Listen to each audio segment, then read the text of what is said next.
Hello, everyone, and welcome to this week's episode of Empowering Musicians podcast. My name is Michael Manley, and I am your host and the founder of Empowering Musicians. And this week, I've titled this episode, Finding or Remembering Your Why. And this was prompted by an unexpected phone call. Sometimes the phone rings and we do get called for work, and that's great. Primarily, I love to play, and I still play quite often, but I don't get called for that many jobs. So it was a little bit of an unexpected call, and I didn't have a lot of time to really prep for it, but I did get the music learned and under my belt. And I thought to myself, well, I don't really depend on this income for my main source of putting bread on the table. So I was asking myself, well, why am I prepared for this? It's not something that happens very often. And I thought to myself, well, because I was in shape. And then I thought, well, why am I in shape? And then I thought, well, because I'm practicing even without having an obligation, right? So without having a date coming up or a concert, I'm still practicing at home and honing what I do. And then I thought to myself, well, why am I doing that? And I thought, well, it's because I love it, right? So there is that core that we have to remember and reconnect with, which is that what is it that we do? Why is it that we do what we do? And being an artist, regardless of your discipline, whether it's music or visual arts or composing or writing or what have you, is really extremely challenging and demanding. And you really have to love it in order to do it well. And when we love what we do, it isn't work to do it. Now, what I'm talking about is effort. I'm not talking about work as in a service in exchange for value.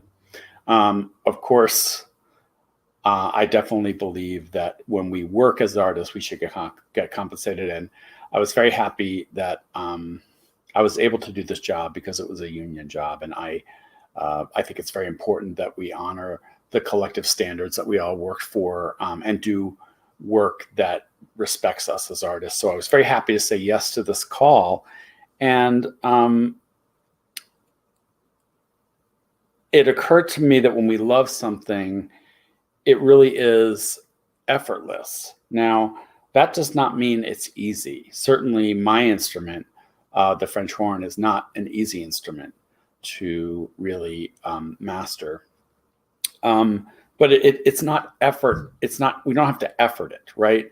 If we love it, then putting in the hours, putting in the time to hone that over thousands of hours is really effortless, right? In terms of, it's not something that's draining. It's not something that we're approaching with a sense of, I have to do this, but it's more the feeling that I want to. So it doesn't feel like a duty, right?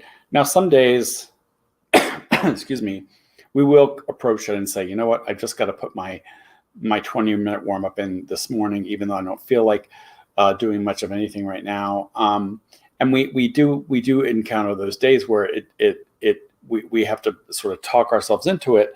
But by and large, we're doing this on a grand scale because it's giving us a sense of satisfaction and joy that we're not getting anywhere else. So I had this opportunity that I was able to meet because I was prepared. And I was prepared because I've been practicing from a place of gratitude and joy, not even having any expectation, right? If the phone rings every 6 months, why? There's no reason for me to be like killing myself an hour, 2 hours a day to stay in shape. But I'm doing it because of that sense of gratitude and joy, and I would say kind of like meditative value that it gives me For me, it is a form of kind of meditation. And if you listen to my very first episode and heard my story, you probably remember that there was a time when I thought I would never play again. So I really do have this amazing sense of like any sound that I think is a good sound that comes out of my bell. I just think it's a miracle. And it's like, I'm so grateful that I can do this, even if I'm just in my house and nobody is there to hear it, right? It's really for my own sense of balance that I put in the time. And so there are a couple things about this. One is, I still got really nervous. I mean, it's always stressful when you're putting yourself out there in a professional setting. This had a couple extra stressors for me. It was not a comfort zone for me. It was commercial work, meaning there was a click track in my ear. There was no conductor. It was commercial music, show tunes, things like that, pop tunes that I'm not used to playing, and playing with some of the best musicians in all of Las Vegas who do this kind of work in their sleep. So I was extremely excited and nervous at the same time. Also, it was being recorded for broadcast. So all of this was weighing on me, but it didn't derail me for a couple reasons. First of all, I had no expectations other than to show up as prepared as I could be and do my best. What I caught myself doing and tried to interrupt, that we all do, is to try to create a complete story in my head about this job and this opportunity, right? So we love to fantasize. The ego loves to do this to us. Like, what if I don't play well? What's going to happen? Is so-and-so going to think less of me? Is that like something that they heard, that mistake that I made? So there's all the stuff that we do where we kind of fantasize. I hope I'm going to play the next number right. I'm really nervous about that one upcoming passage. But for me, one of the things that made it easy not to fantasize was that I wasn't really the first call for this job. In fact, I don't even think I was the third call for the job. So whatever that story making was in my head hasn't proven true for me, right? So I've had moments where I thought I was awesome or whatever, and it hasn't led to the phone ringing more or less often. I've had moments where maybe I felt like I could have done better and I wasn't super happy with my performance. And again, it doesn't seem to have had any effect on this opportunity. This was just a fluke thing. Nobody else was available and I got called for it. So that cause and effect of like, oh, well, if I only do this or if I do that, something else will happen. It wasn't really, I released myself from that whole kind of story making, that fictionalizing and that fantasizing that we do when we want to project everything into the future and think about that, which is all really our ego trying to get in the way of our soul and the things that really brought us to music in the first place. So it was really freeing that I had nothing to prove in a way. Now I didn't feel like I was auditioning for anyone. Now that doesn't mean that I didn't want to play well, because we always want to play well and we always want to serve the music and we always want to support our colleagues and we want to shine, right? But it was releasing myself from that attachment to whatever outcomes would or would not be an effect from that, because in reality, we never know what other people are going to take away. We don't know if something's going to lead to somewhere else. And we want to show up and be our best, but we don't want to feel like we're constantly auditioning for validity, right? That's just not a healthy way to approach it.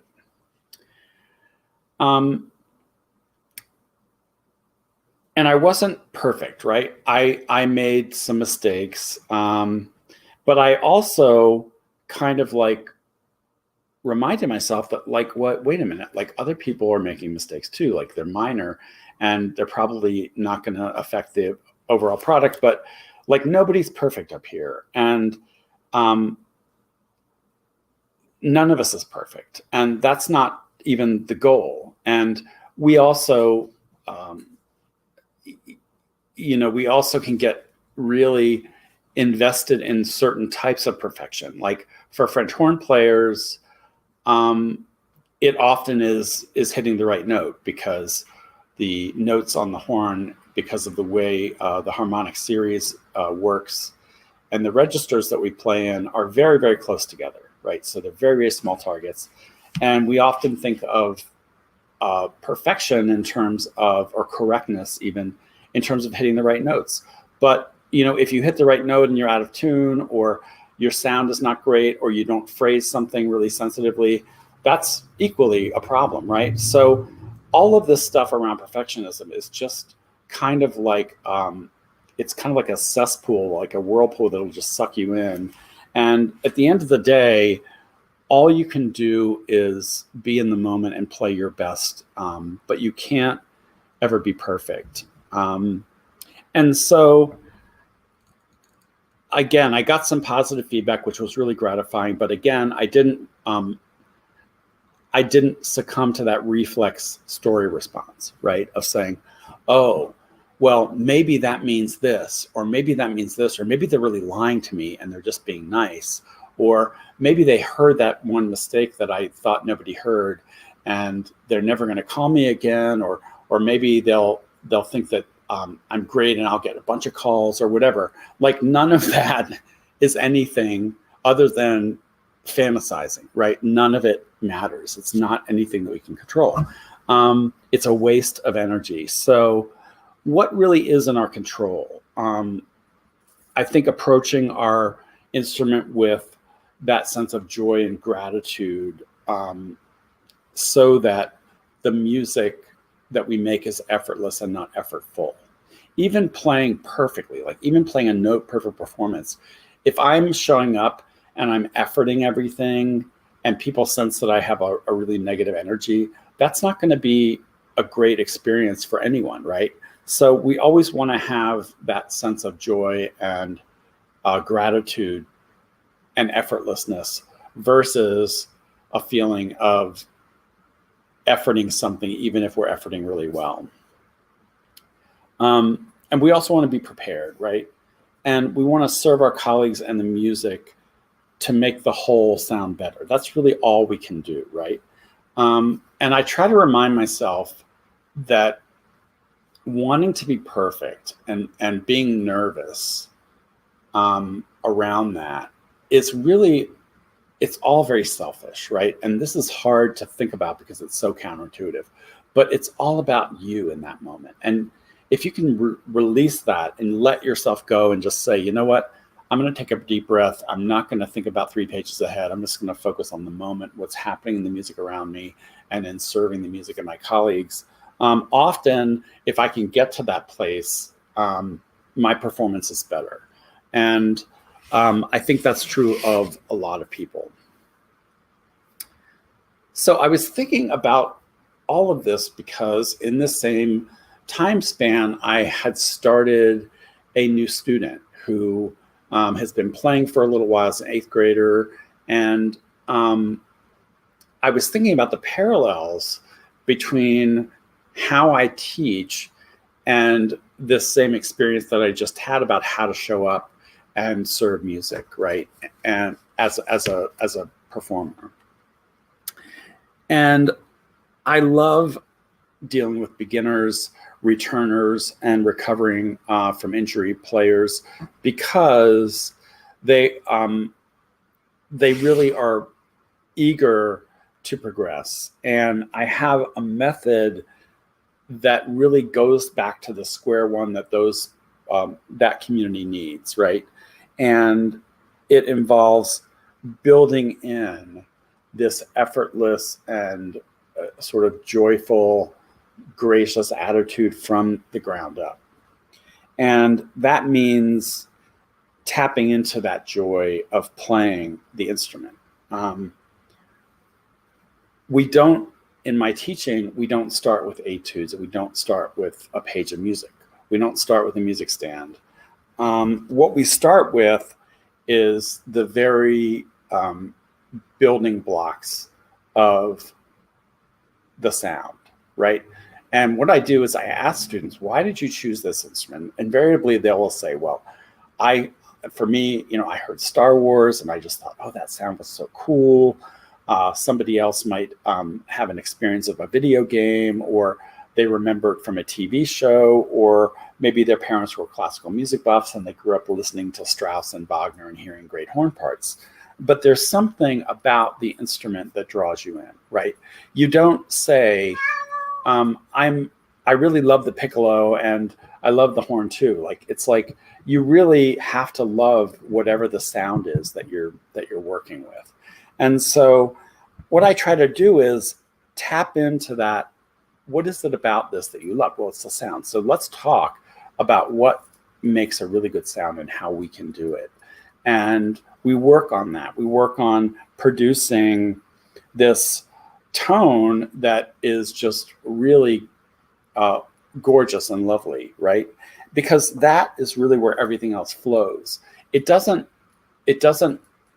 really serve a student to take somebody with like a really bad setup who isn't making and producing the kind of tone that you want them to, and take them into scales and etudes. Because in my opinion, if you don't love the sound you're making, then you can't love anything else. And it's really hard. I mean, if you think about something like the Strauss Second Horn Concerto, which is probably the most difficult solo work in the repertoire for French horn, you can't put in the hundreds of hours that you would need to master that piece if you can't make a beautiful sound. So the core of this effortless technique that I'm trying to build into students is that love of, first of all, the sound, and then everything else flows from there. We work on range, building outer up and down gradually, and then we add tonguing, and then we talk about music, and we start working with very, very basic etudes. And all of that comes back to this core of like, I fell in love with the sound of this instrument, and that's really the essence of anybody's music making. Yo-Yo Ma is not going to get up and play the Bach cello suite and then say afterwards, I really don't like the sound of the cello. He spends his time with that instrument because he loves the instrument. And it seems kind of obvious to say, but it's not. And I think I've had the experience where, I've worked with people and, they might have been technically really, really good on their chosen instrument.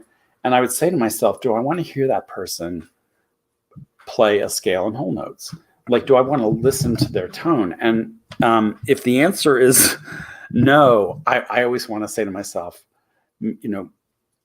why are they showing up? Maybe this is a sound that they like and that I just don't like, because everything is subjective. Or maybe they're just not going back to that fundamental, like the reason I chose this instrument is I love the sound of the oboe, the bass, the cello, the saxophone, whatever it may be, and getting back in touch with that core. And I really think that core of, for me, it's, falling in love with the sound of an instrument and wanting to pursue it because of that initial connection. That is really true of everything that we do. And I think it's true whether or not you're making music or not making music. And if you're really excited and energized by research and surfing the internet and spending hours over manuscripts in a library, that's not going to be effortful for you. That's going to be effortless because you love what you're doing. And here's the mind-blowing part for me, which is that what that core is can change throughout your life, right? So for me, I've gone through periods where I didn't really have a strong connection to my instrument. I wasn't making my living performing, and I, as a consequence, wasn't really practicing that much. I didn't take the horn out of the case that much. And what I discovered was I was super stressed out a lot. I was not that happy. And I think it was because it is a kind of form of meditation for me. And if I'm not doing it, it kind of throws me off balance. And everything else gets a little bit out of skew. So for me, having that relationship with my instrument in some way, whether I'm gigging, whether I'm playing chamber music with colleagues, whether I'm just practicing alone at home, and regardless of whether I'm making a living at it or not, is something that I have to do because it's so strongly connected to my well-being. Now, I'm not unique though, right? Like, so other people have that same connection. However, I've also encountered the opposite, right? So I have a friend who played in a symphony orchestra for, I don't know, 10 or 12 years, decided, I'm kind of done with this. This is not something I need to continue. And I really want to go do something else. And, he is a very gifted and passionate therapist, right? So psychotherapy and psychology and social work. And he was able to leave it and just never go back. And he was completely at peace with that. And so I found that mind-blowing because I just would ask him, like, you spent 6 years of your life in school practicing for 8 hours a day. How do you just leave it, right? But people get to that point, and that's fine. I think the important thing is he had something else that he found that he also loved to do. And so, we're all different and our passions can change. I think the key is to try to figure out how we can find those passions and do them as our career, regardless of what they are, and keep them in our lives, even if they're not our career. So if you do what you love, it won't be easy, but it will be effortless, right? And if it is effortful, you may be on the wrong bus. So you may need to find others to make music with. You may be in a toxic work environment, or you may be also ready to move on to a different passion and a different path. And I would say, if you teach, be really mindful of this in your students. And are they efforting? Why? And is there a way to reconnect them with their initial excitement and joy to lead to that effortless place? And for me, I think in the discipline of music, it starts with the sound. And I think that's true of any instrument, whether it's horn or any of the other instruments in the box. It starts with somebody who got really excited about a sound and tapping into that and starting from there, from square one with your students, especially if you have the luxury of teaching new students who are just beginning, is going to be transformative in their learning. So find or remember your why. Remember that if you love it, it will be effortless and not effortful, even though it may not be easy. Thank you for listening, and I will look forward to seeing you next time.